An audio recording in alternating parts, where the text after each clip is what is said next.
1-1.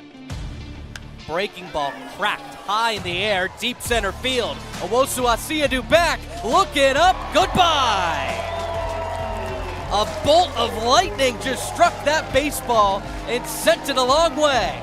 Connor Griffin sends one deep, and it's 3-0 Marauders. Briseño set, first pitch. Swing and a line drive, right center field. It's up the alley and rolling to the wall. Griffin scores. Bishop behind him. Taylor spinning around third. There will be no relay. Bases clearing double. Hoxie applauds, and this game is flipped on its head. Runner goes, pitch of the way, taken down low. Berg's throw right on the money. The tag, they got him. Throw the plate in time for the second. Wow, what a sequence from the Marauders. Derek Berg with a laser beam to Sanford. Pitch to Berg is flown out to right, pretty deep with some carry. Smith is back at the track. It's off the wall and rolling back towards the infield. Claus scores. Berg racing around second. He's into third. They're going to give him the wave around. Throw back to the plate. A bit wide. The slide. Not in time. Wow. Derek Berg circles the bases. Shades of his first professional homer last year. And it's 7-0 Bradenton. That's a catcher. Yeah. Grounded sharply, diving catch by Berg. Throws to short. Caro tiptoes on the bag. Got him.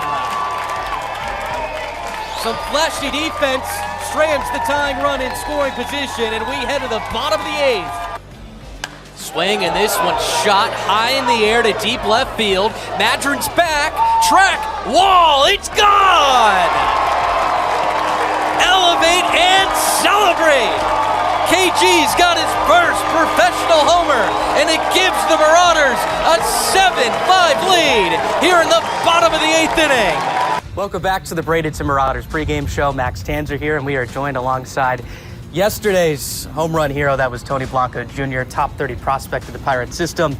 Tony, 118.9 miles an hour off the bat. You cleared that deck all the way out there. Just walk us through that swing. It was probably one of the most impressive swings we'll see all year. And 15 games with the Marauders last year. Let's flash back to your first professional homer. I mean, when your grandkids ask you one day about it, you got a pretty fun story. An inside the park grand slam. What was that like? I really don't know what it was like. I kind of blacked out during the moment. I remember hitting the ball pretty well backside, and next thing I know, right fielder misplayed it, and I was just trying to run as fast as I could, and I was pretty gassed around second base. And then I remember Ernesto was coaching third. I thought he was crazy, still wheeling me around, but I was, just send it, see what happens. And something that you've really made an adjustment on this month is the ability to hit the breaking ball. Home run off a cutter against Tampa at the beginning of the month. Home run off of a breaking ball. That's a left center in the last homestand. You're hitting 290 against them now. What has been the biggest adjustment on that pitch? Yeah, I think being on time for the fastball, and then just having depth in my swing, being able to stay on the breaking balls and get them in the air. I feel like I can do damage when I get them up and get them off the ground. So that's been the biggest thing, and just trying to catch them out front, hit them to left field, and see what happens. Here in affiliated baseball too, opposing teams have so much more information on you, how you do against certain pitches, your swing tendencies, and so forth. How have you seen pitchers adjust from you in the second month here, and how have you adjusted back to them? Yeah, it's been kind of weird.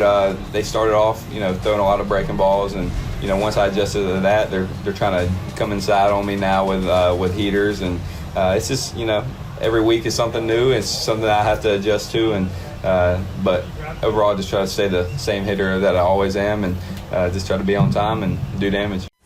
This is Matt Ager for the Bradenton Marauders, and you're listening to the Marauders Broadcast Network. For the play-by-play, here's Max Tanzer.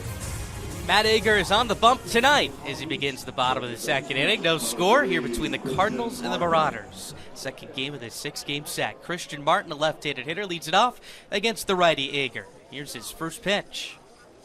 Fastball taken high, ball one. 1 ball, no strikes. It was a good inning for Matt in the first, despite walking a hitter. He was able to put a 0 on the board and capped it with his first punch out of the night. Here's the wind to the 1-0 pitch. Taken upstairs, ball 2. 2 balls, no strikes. Well, the shadows are really in play. And with Matt Ager, how tall he is, 6'6". From his neck up, he's in sunshine. Everything below in shadows. The hitter and Martin beamed in sunlight too. 2-0. Taken up and away, ball 3. 3-0. So You watch the ball come out of his hand because he releases it over the top with his arm slot in the sunshine, straight into the shadows, back into the sun at the last moment. 3-0 on the way. Taken upstairs, and it's ball 4 to the catcher, and Ramirez taps his mask to challenge here. And we'll see if this one clipped it. Pitch was on the ball. The catcher is challenging. It was a fastball at 89, right towards the top of the zone, and it did miss, so the call is confirmed. The call is confirmed. Bradenton has one ADS challenge remaining. So a runner aboard, that's Martin, who has really good speed over there. 19 swipes for him this season. Still no score, and digging in is Ryan Weingartner from the right side. Infield shading Weingartner to pull here as Hager looks to roll a double play ball. He's set from the first base side of the rubber. Here it comes.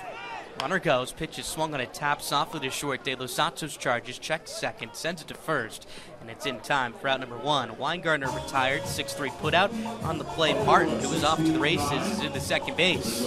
Makes way to Luis Pino, digging for the right side against Ager as well. Well, we mentioned it before. Ager grew up in Pleasanton, California, which is just outside of the San Francisco area, so he grew up going to San Francisco Giants games at AT&T Park, or Oracle Park now. Righty on right, the matchup for Pino with no score. Here's Ager's first pitch. Swinging, it's chopped foul down the third base side and out of play. Strike 1. 0-1 the count. And we mentioned it a couple weeks ago. The Pirates and the Giants were playing in San Francisco.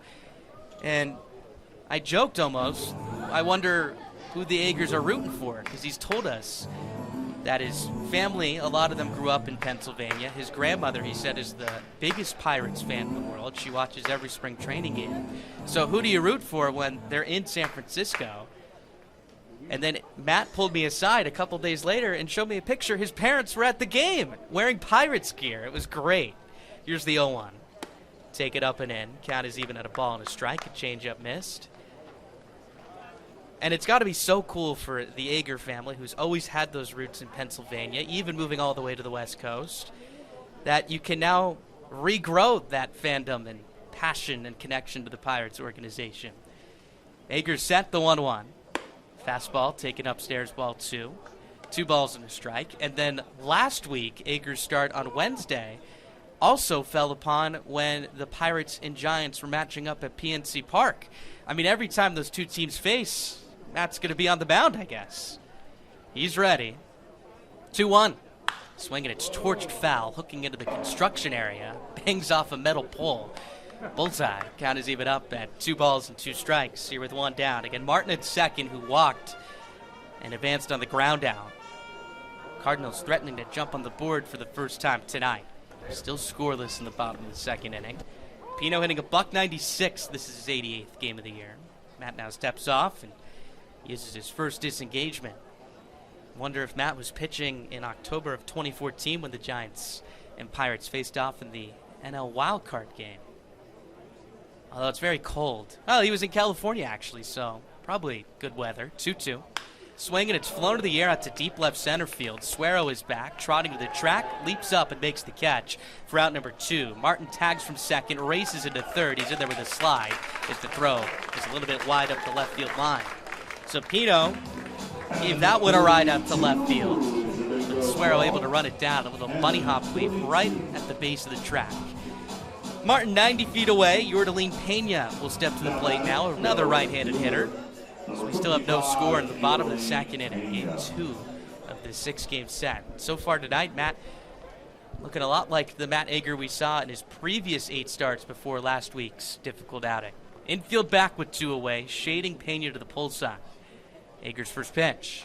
Swinging a ground ball stung up the middle. De Los Santos at short, scoots to his left, fields and lobs to first. In time to get Pena by 2 steps. That ends the inning. Good work from Matt Ager. Puts up another 0 in the bottom of the second inning.